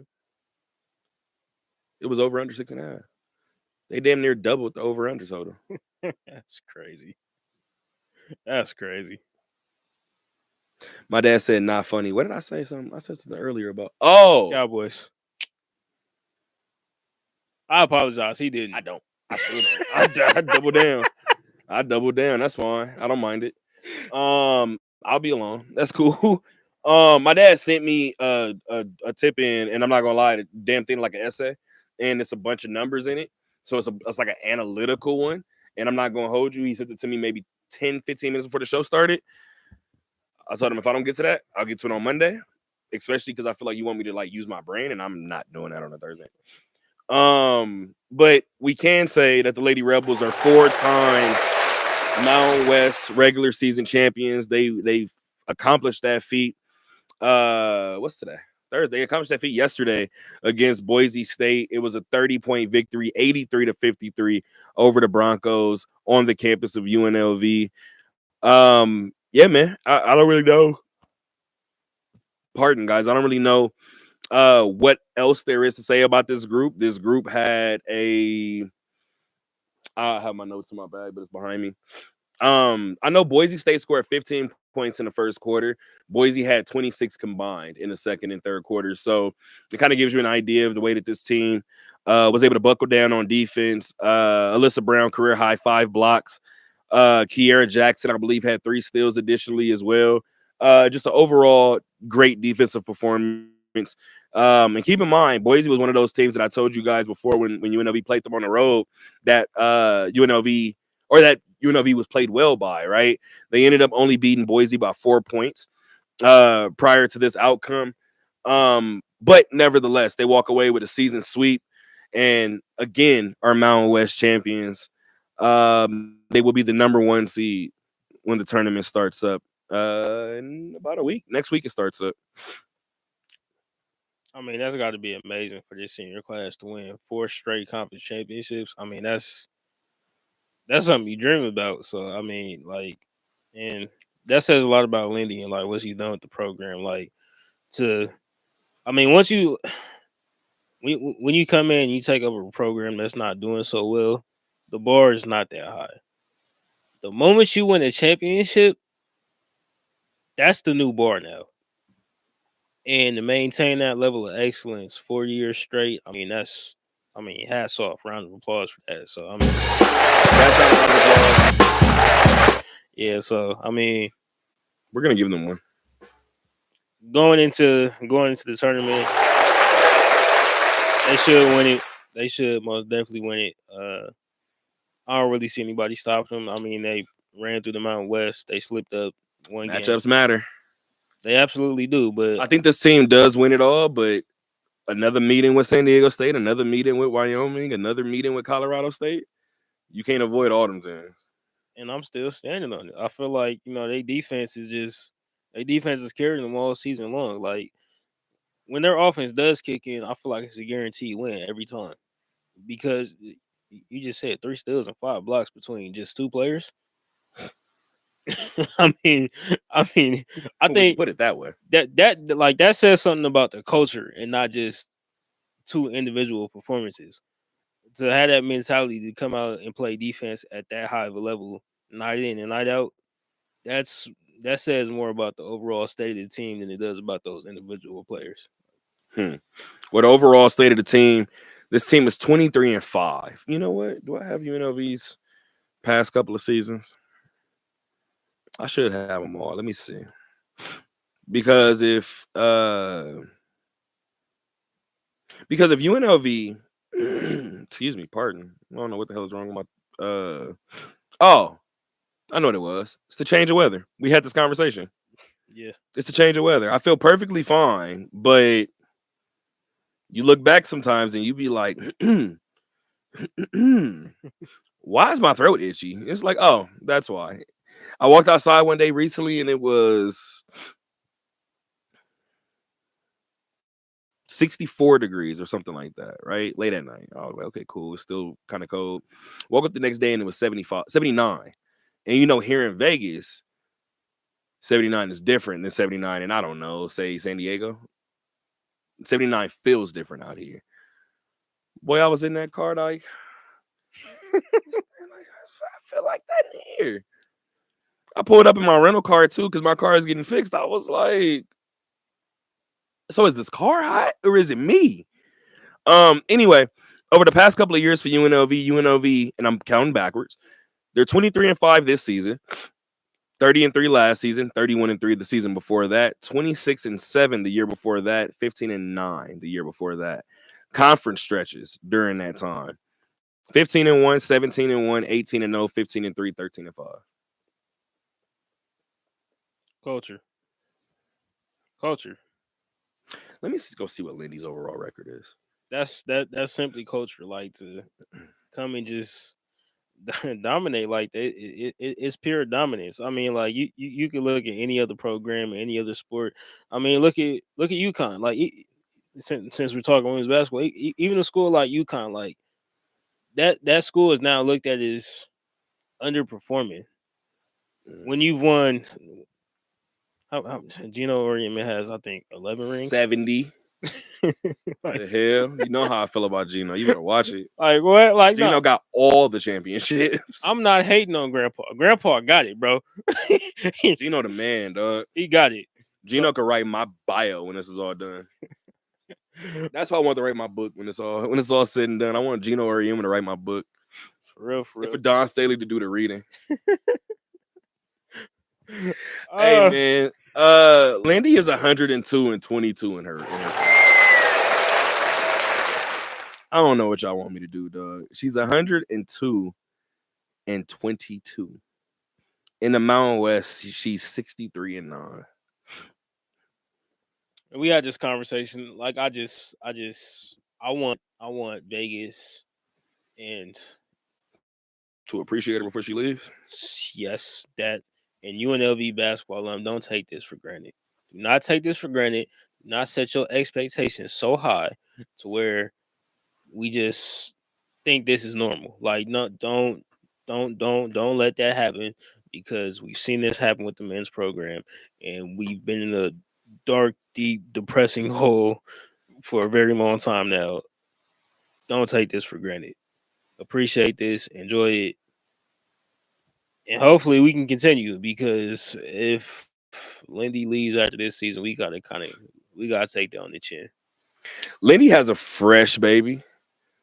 I haven't talked to her. I don't believe Lindy's leaving. Right? I don't believe so. But I do just want to ask. I don't think she's leaving this year. I do just want to ask Lindy, though, if she's paying attention to a couple other programs. That's it. And then if she tells me yeah, then I'll leave her alone. If she tells me no, I'm going to be like, all right, Lindy. Anywho, senior day for those seniors that you just mentioned in terms of the Lady Rebel program. They get their senior day on Saturday, 3/1. That is March 1st, 2 p.m. from the Thomas and Mack. The San Jose State Spartans will be in town. Speaking of San Jose State, the men's team just went to Northern California and took down the Spartans 77-71. Their first win this season without sophomore point guard DJ Thomas. You're shaking your head. Why? Because the wins feel like losses still. The wins feel like losses. I kept getting alerts about that game. I wasn't able to watch it. I'm just like, why are they struggling with San Jose State? What's happening? Why is the game this close? Because the first one kind of was. It's frustrating. It's frustrating. Earlier, I pretended like I ripped my face.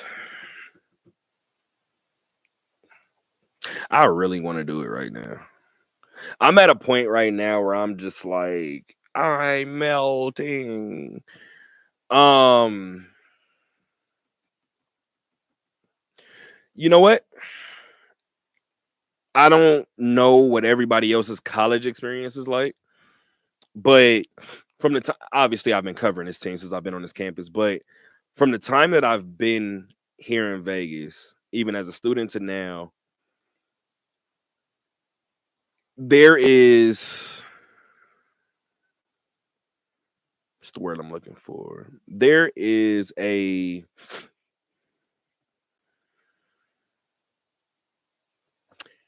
this is what I'll say. I said when I first came out here that I was paying attention to Golden Knight fans, and I was like, oh, every time a Golden Knight fan speaks, it re-resonates with me that Vegas hadn't had a professional sports team. You're talking like an entitled fan who's never experienced losing yet, right? Fast forward to now. Vegas has the Raiders, the Aces. Things are starting to pile in, right? I'm noticing as these different program or different entities pop up and they're successful too,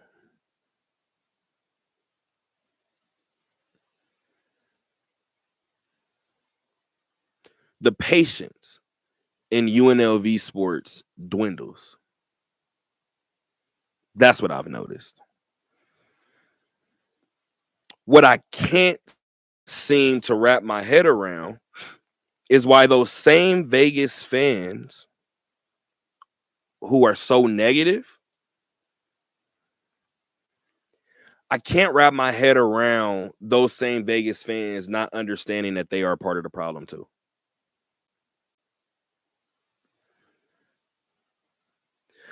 I remember when Marvin Menzies made that racial epithets comment, right? And there are some people that would say, because I remember being at that game, the next game, Marvin was booed after that. Cool. The mistake that I felt like Marvin had, only mistake might have been his age, because Marvin didn't have proof of what he said. I'm somebody who was here when Marvin mentioned that. Or when Marvin mentioned that. When he first got hired, I wasn't on campus. However, I heard the comments when I was on campus, obviously, which was the year after. From that, I can tell you that Marvin Menzies was not lying. But he didn't have proof, right? The rest of that season, it wasn't much left, but the rest of that season, I actually was in the middle of trying to do an interview with Marvin. I started running into all types of roadblocks after that. And in the back of my mind, I was like, I said, if they fire him, they knew they were going to fire him, which is why having him as a talking head wasn't something they were looking to do. So what did I bring this up for, right? I remember going to a couple of those games after Marvin said what he said, and the energy in the building being so negative to where it's like, okay, so do you want your team to lose? I talked about the energy in the building when they played San Jose State. And I said the energy in the building was weird. And I likened it to a hospital room when everybody is just quiet sitting around that family member's bed. I've always been one of those guys in that hotel or in that hospital room. Fam, somebody better talk. The hell are we in here waiting to hear a beeping noise? Somebody better say something. Because as of now, they still have life. So we better figure it out while we in this room. UNLV fans, I'm talking to you. As much as we may feel like this team has no shot, I get being a realistic fan. We talked about the Raiders. I told you earlier this season, I was talking to Raider fans, and Raider fans was like, we're not showing up for that. We don't mind a loss. We're not showing up for that. Part of me feel like because UNLV tickets are what they are, I'm ready to call out half of y'all fan base. I feel like some of y'all show up, root your team, or root against your team. Some of the things that I didn't heard from people, I'm like, you sure this your team? They sound like you with Candace Parker. Relax. Are you sure you like her?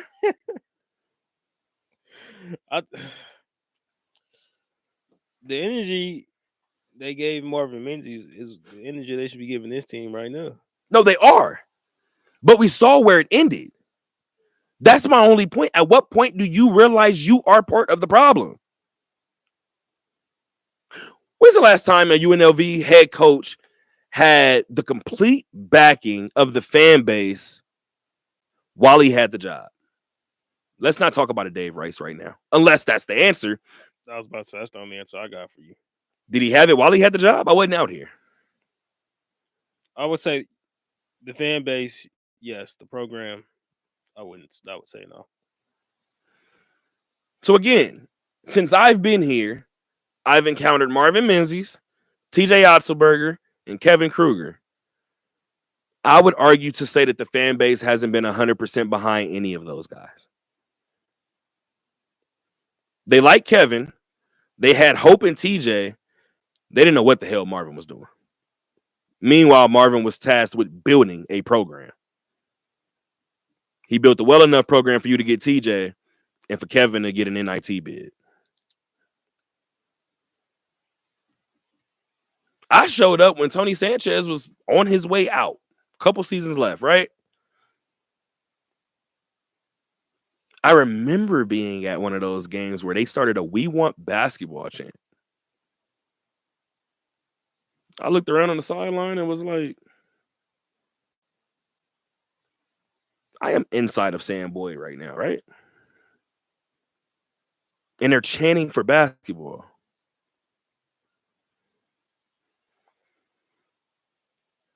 This is what I'll end it with. You guys know I grew up where I grew up in California, right? I had this conversation with Sharif O'Neal. He grew up where I grew up. You got to pick one. USC or UCLA? Mine was picked for me. It was USC. You want to know one thing that I have to say about UNLV basketball, or excuse me, about USC football specifically and UCLA basketball specifically? Go to those games and try to root for the other team in the stands.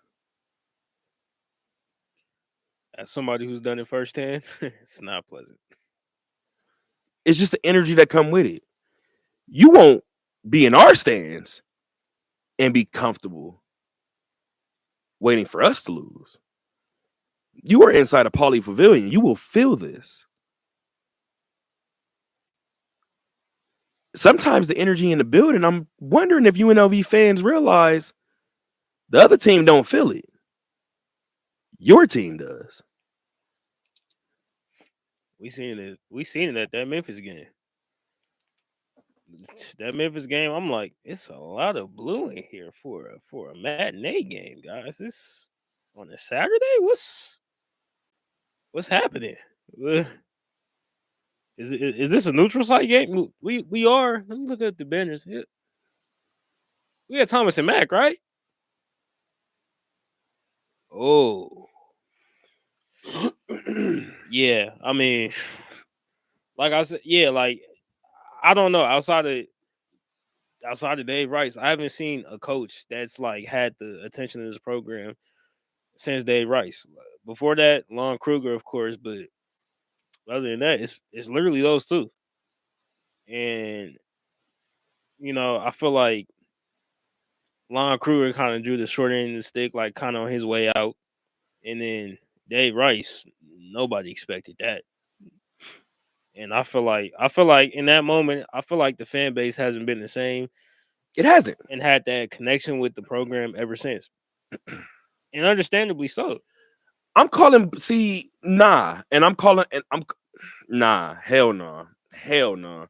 Because now I'm about to get real irritated. I'm calling BS. Because you cannot like the way something was handled and still support the hell out of the next guy. You can do that.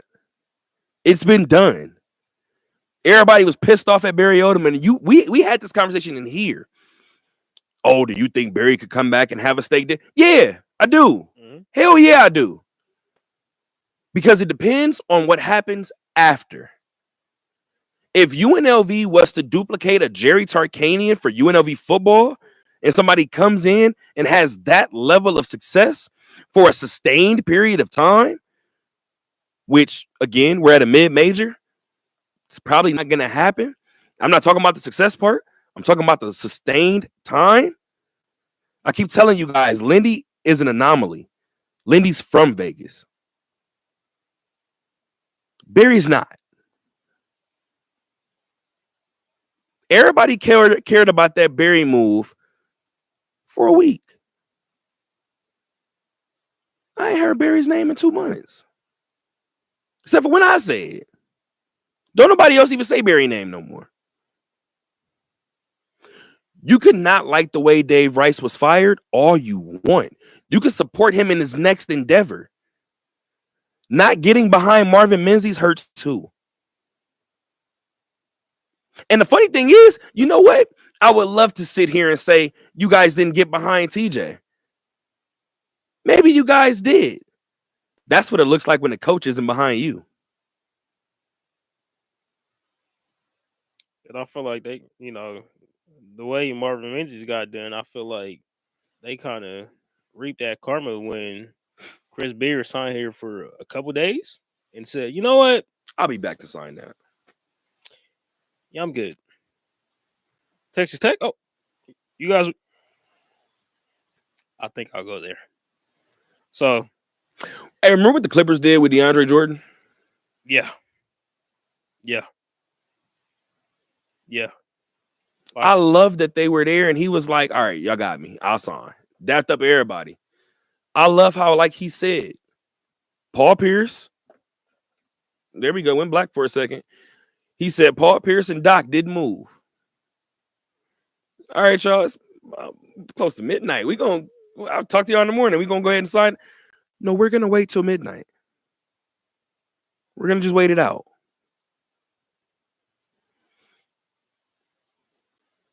These are the mistakes that UNLV has made that, like I said before, until you get a Dan Campbell-esque guy who comes in and isn't afraid to do that exorcism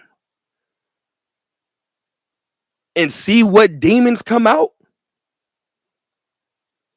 I said this years ago. I said, hey, UNLV, athletic department specifically, why won't Larry Johnson take my calls? Y'all gonna tell me? Should I tell the audience? I talked to Larry's people when I was at UNLV. They said, oh, if you lead anywhere in your comment about UNLV, he's not going to get back to you. Why? Because X, Y, and Z. Okay. The last time I reached out to Larry might have been a year and a half ago, maybe 2 years ago. No response. Larry Johnson was on campus prior to this season starting. I have a conversation with Greg Anthony over Summer League, and he talks about the calls that Kevin makes to alumni, the calls that Kevin makes to former champions, bringing them in, having them workshop with guys, having them talk to guys. By the way, Greg Anthony was a point guard from Vegas, lefty, who won a national championship. Who is this team currently led by? Lefty. Deon Thomas Jr. His dad played here. Point guard from Vegas. From Vegas, right. Damn. I mean, if you want to keep the trend with lefty Vegas point guards, why hasn't Anthony Marshall been back? I mean, I know how people look at him now, but where's Anthony Bennett? I don't give a damn how nobody look at him now.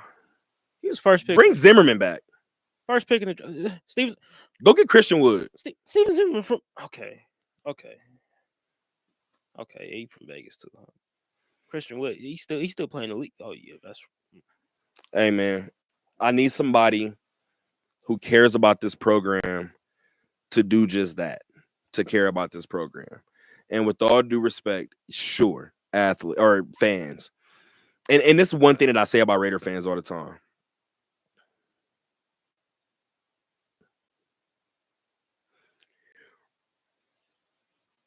I admire every time I go to Allegiant Stadium, no matter what that Raider season looks like. When I walk into that building, and I told you guys I have Raider ties, I got blood ties, that's fine. when I walk into that building and I hear that Raiders, it gives me chills.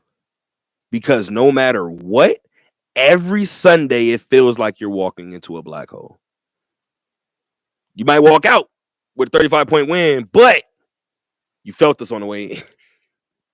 Most definitely. I mean, you can't deny that energy, and you don't feel that at the Thomas and Mack anymore. I mean, you look up at the banners, the jerseys, you like, yeah, nah, this is a historic place for real. But you look down at the court, and you're like, that's not matching what's up there. So it's a bad place for the program. But like you hit the nail on the head though. Like reaching back towards alumni, especially guys who built like I understand like You only got one title. that's what I'm saying. Like, okay, you can't get the Larry Johnson, but like you tell me, you just said you can't get Steven Zimmerman to come to it. You can't get Anthony Marshall to Oh, keep in mind, I couldn't get Larry. Kevin got him. Kevin did it. By the way, I haven't reached out to Larry since. I think if I did, he would pick up the phone now. That's a bridge that UNLV had to mend. I didn't burn that bridge, and I didn't have the power to fix it. That program did. And Kevin fixed it. So I know that I've been called a Kevin apologist before, which is fine. That's cool.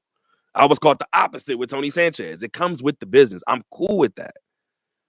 But as a person who has seen several sports, how much did Mack Brown mean to Texas? everything. At a certain point, you gotta get behind the man, dog.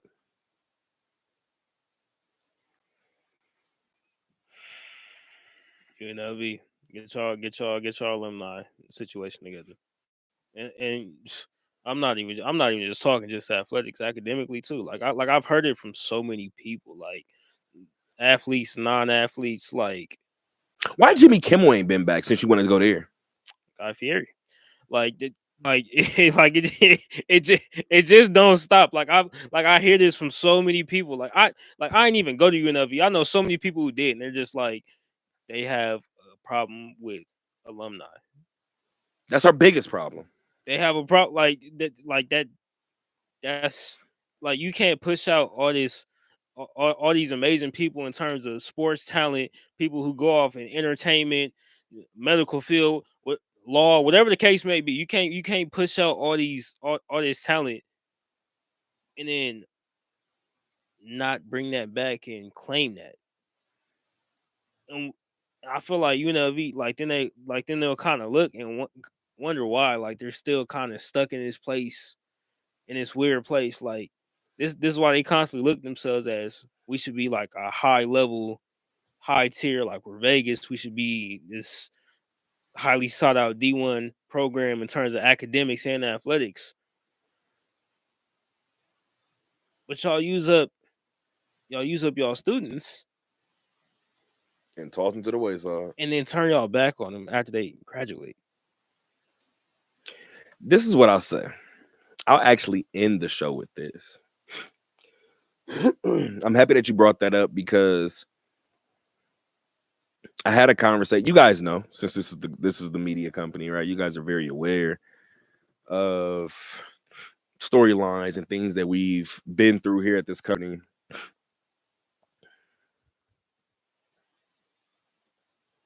Before we left Greenspan, I told you guys I had an issue with the KU and VGM, right?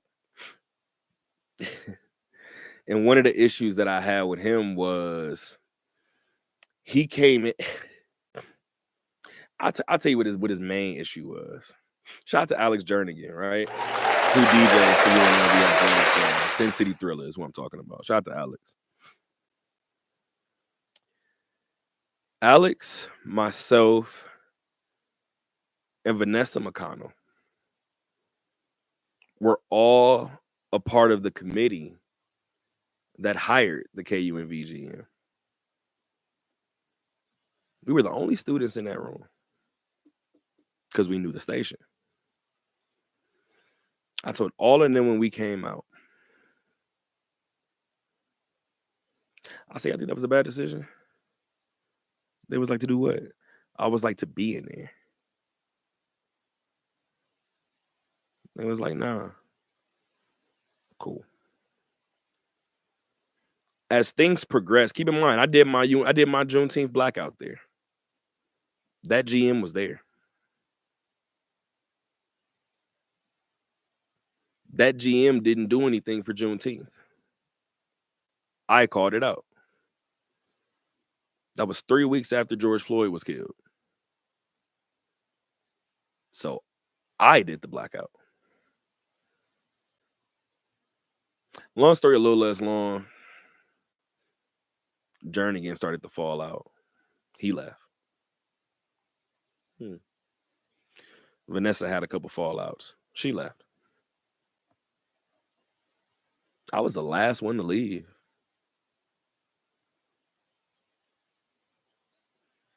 My second to last time in the building, the cops were called on me in the building. I had a meeting with the building.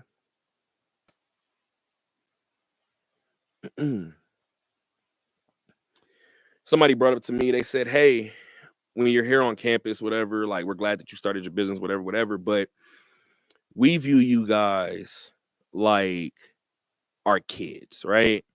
And once you graduate, we want you out the nest and we want you flying, right? So we got to kick you out the nest. I said, cool. I said, but let me ask you a question. I said, I don't have any kids yet. So correct me if I'm wrong. Even though you want your kids out the house, you want them to come back and visit, don't you? Follow up to that question. You don't think the way you kick them out determines whether they come back or not?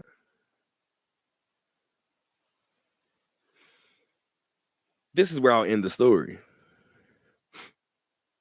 Markel walked in this building. Russo walked in this building. Duna walked in this building, whose birthday is today. Shout out to Duna. Salim walked in this building. Everybody who's been on UNLV's campus walked in this building, saw the UNLV branding outside and said, when they built this? You want to know how I knew, or how I even know that this even existed? In that same meeting, like I told them, quick question. I've started a business. I've trademarked said business. I've began earning money with said business.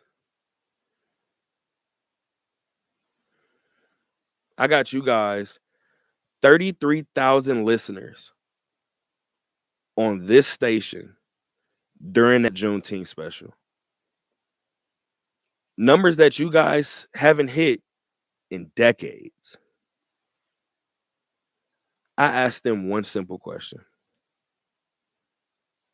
I told them when I'm down there, I don't even know if KUNV TV was, or KUNV or UNLV TV, if any of that stuff was here when this person went here. But I said, it's funny to me why when I say Jimmy's name, when I say Jimmy Kimmel's name down there, everybody gets wide-eyed. Like I said, a ghost name.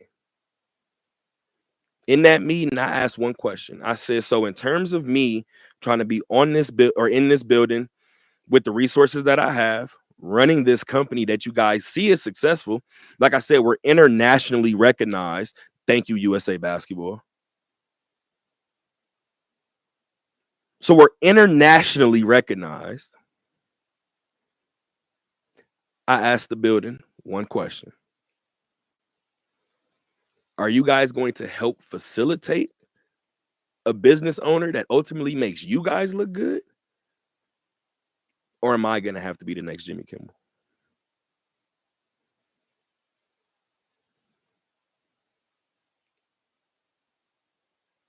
Not long after,